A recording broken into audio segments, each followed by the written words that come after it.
Hello, learning lovers. Today I have a really special episode for you. How can you give a better pitch as an entrepreneur, answer job interview questions, or share your knowledge as a professional with others in a way that they remember you and they admire your skills? I hope that this video will help you answer this question because that's what my purpose is here today. I want to share what I learned past weekend from the World Public Speaking Champions in order to help you really excel at the next speech you have to give. I'm taking you to the beautiful city of Milan, the city of fashion, the city of design, the city of wonderful posh venues where the conference takes places.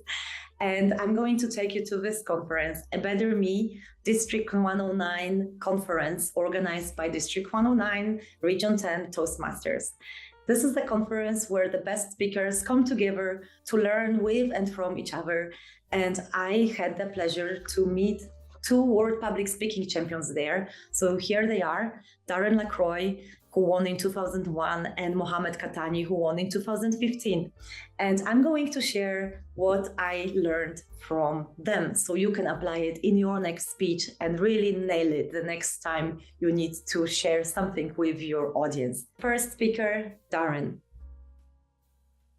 Storytelling became a big buzzword in the world of public speaking, communication, sales, marketing, sales development, training, etc., etc. It's everywhere. So no matter what you're up to, it's good to be able to tell good stories.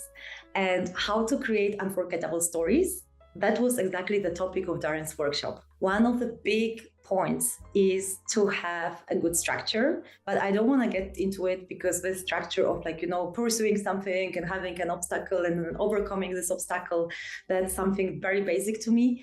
The more difficult part and more important one, I believe, is about emotion.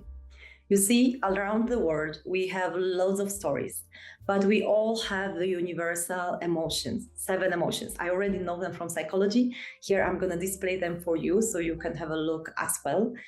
And the point of a good told story is not only about what you have just told, but about what happens in the minds of your audience. So there is a need for this connection and especially emotional connection. I already mentioned in one video before that our brain is wired to remember things with emotion. So if you have that, your story is going to be unforgettable. That's one thing I want you to consider the next time you prepare your speech or pitch. How can you tell it with some emotion in it? What kind of emotions would you like to elicit? The second point I got from Darren is about different types of feedback. Whenever we prepared some speeches, we might test it on different audiences, and we may get this type of feedback of how people perceived it and what we should do better or differently in the future. And they are all very important pieces of information and feedback to gather. However, Darren distinguishes, and he says that everybody is qualified to give you this type of feedback of how their speech worked on them, but not everybody is qualified to tell you what you should do differently. And he shared the story of how he prepared his World Public Speaking Championship speech. I'm going to link it in the comments so you can watch it afterwards. But in this speech, he at one point falls down on the ground. And people told him, where he was practicing this speech in different clubs before to different audiences, they told him that they didn't feel so comfortable where he was lying down on the ground for so long and that he should get up sooner.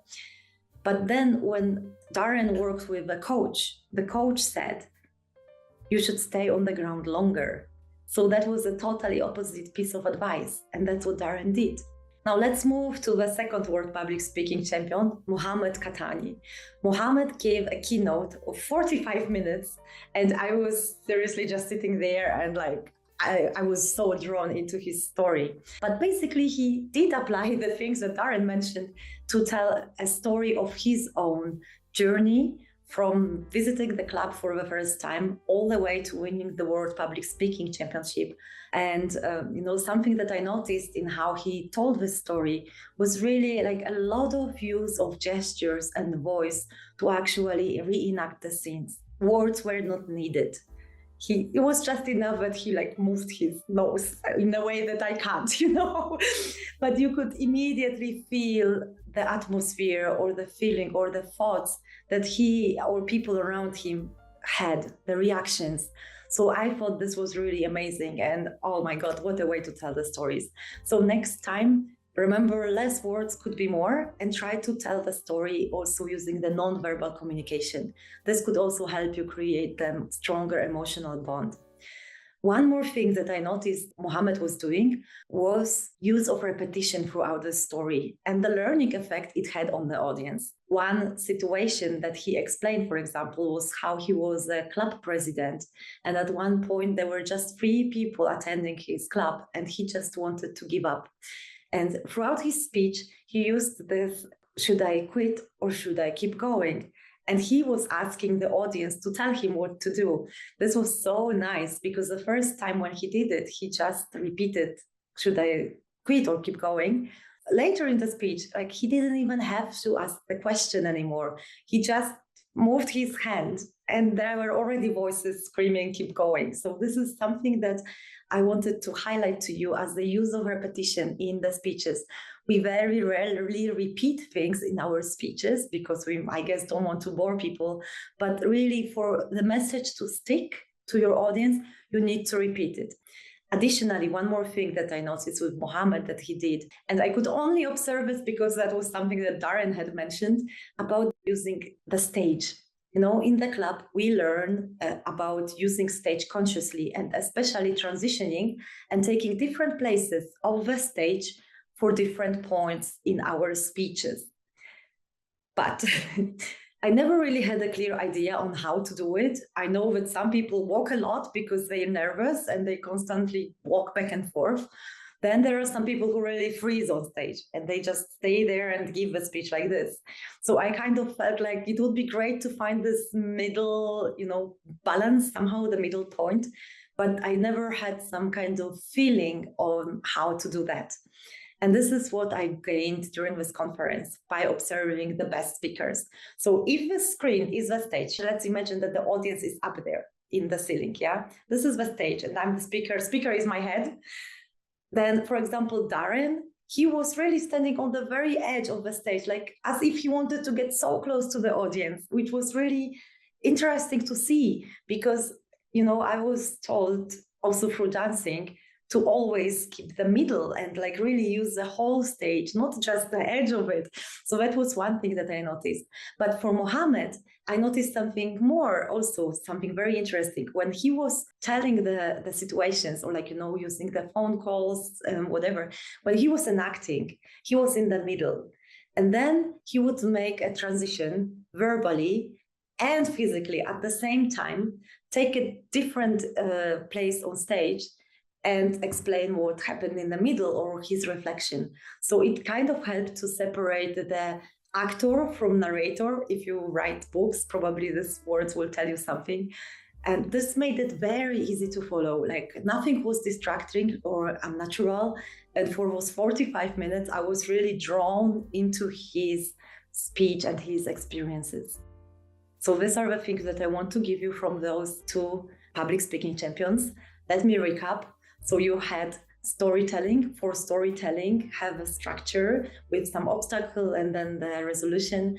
And most importantly, elicit emotion, connect emotionally. Second part was about feedback.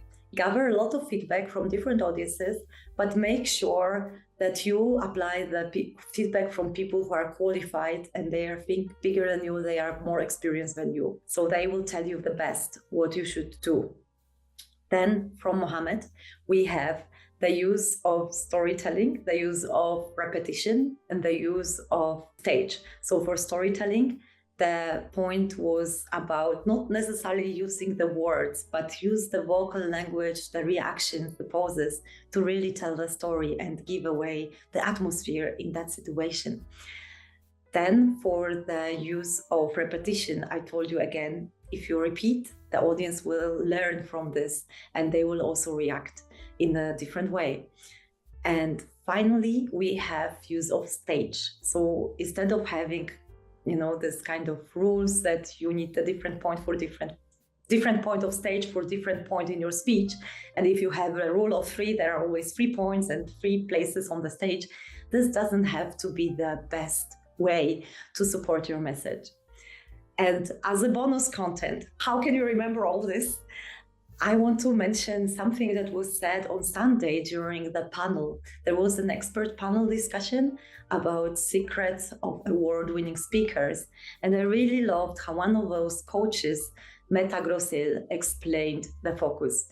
You know, there are lots of people who want to improve their public speaking skills, and they come to the training and they learn how to use the voice and the gestures and the stage, etc.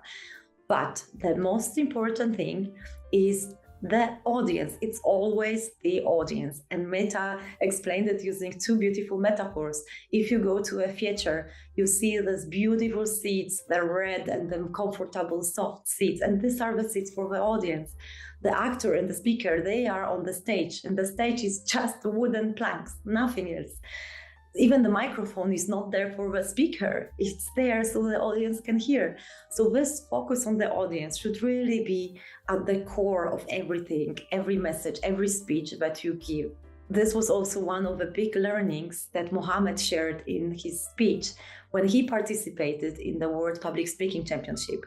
He finished second and he was devastated because he practiced so much and he improved, and his best was still not good enough. And this was heartbreaking. And I know this experience really well from my own championships in Go, from my own dance championships. So I could really feel that. And the next time when he participated, he wanted really to get this first place and the trophy. But then his mentor came to him and said, if you're really there for the trophy, just go to the shop and buy yourself one. And when I heard the story, I was reminded of my own experience with Salsa Grand Prix Championships, where the day before I saw all these trophies lined up on the table. They came to one and I was like, this is the one I want to take home. I really want to be the best. And the next day, just before entering the dance floor, I was so terrified. I was thinking, what if I slip? What if my high heel breaks? What if I forget my steps? There are like so many people. They all expect such a high performance from me. But this was just what I was projecting on them because that's what I expected from me. And when I realized that, I thought the most important thing is that I have fun and they have fun because we all came here together to enjoy and share our passion and love for dancing. And with this attitude, I did win this trophy. It stands in the corner and collects dust. But the more important thing that I took from this experience is this story that I can share to hopefully help other people refocus on what really matters. And that was also the story that Mohammed shared. In the end, for the World Public Speaking Championship, he let go of a trophy. And he just wanted to share his message and impact people in the audience. And that was the same for Darren as well. So this is my final secret I want to share with you. If you want to be a great speaker, think of what impact you can give to your audience, because you have a privilege to give people hope, to change their lives, to broaden their perspective.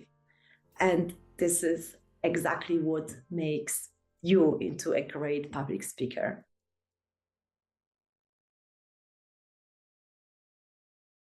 If you want to get some more insights and learnings from this conference, I encourage you to check out the District 109 YouTube channel. There will be breaking news episode, or has been, depending on when you watch this video.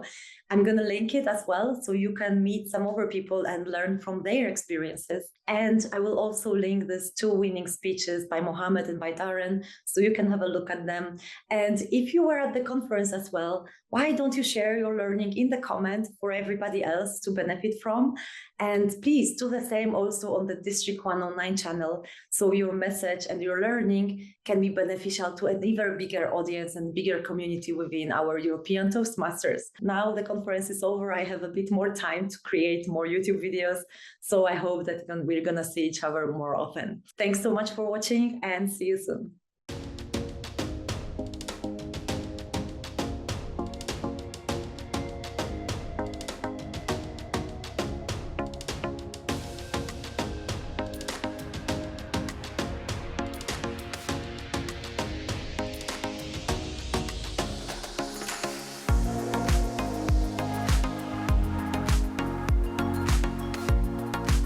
Now you got the insights from on stage. I want to take a step backstage and tell you that to create such a conference, it takes a lot of time, preparation, and a lot of people. So I want to say thank you to the whole organizing team again for making it possible, and also for having me on board, and especially to Marika and Katarina, who were in my team, the educational team, for your patience and dedication throughout this project. I'm very happy to participate in the next year district conference in Istanbul. I hope to see you there live. Check it out. Thanks so much for watching and see you soon.